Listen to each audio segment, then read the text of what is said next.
So இப்போ அந்த ஓட்டு பிரிப்பதை தடுக்கணும். ஏற்கனவே பாஜக அணியில் டிடிவி வந்துட்டார், மோஸ்ட்லி ஓபிஎஸும் வந்து விடுவார் என்று நேற்றைக்கு கூட அண்ணாமலை சொல்லியிருக்கிறார். ஸோ அதை தவிர பட்டியல் ஜாதியைச் சேர்ந்த ஏற்கனவே இவர் ஜான் பாண்டியன் வந்துட்டார், தனி அரசு திமுகவில் இருந்து தனி அரசு வந்துட்டார். ஸோ அந்த கூட்டணி பலம் பெற்று வருகிற மாதிரி இருக்கு. இந்த பக்கம் இவங்களோட ஏதாவது இன்னொன்னே பார்க்கணும். இந்த கூட்டணின்னு சொன்னீங்கன்னு வச்சுக்கோங்க, எப்பயும் என்ன சொல்லுவோம், 1+1 2. கூட்டணியில் 1 பக்கத்தில் 1 எழுதினீங்கன்னா 11 கூட ஆகலாம். கூட்டணி சரியில்லைன்னா ஃபெயிலும் ஆகலாம். 2 உதாரணம் சொல்லணும்னா 2011 தேர்தலில் பாமகவையும் விடுதலை சிறுத்தைகளையும் சேர்த்து இவர் வச்சிருந்தார், திமுக ஜெயிக்க முடியல.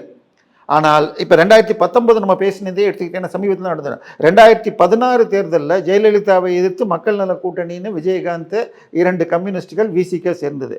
அவங்க மொத்தம் வாங்கினதில் விஜயகாந்தை கழிச்சிட்டு வாங்கினதையும் காங்கிரஸ் திமுக கூட்டணியை விட அதிகமாக 10% வாங்கினாங்க.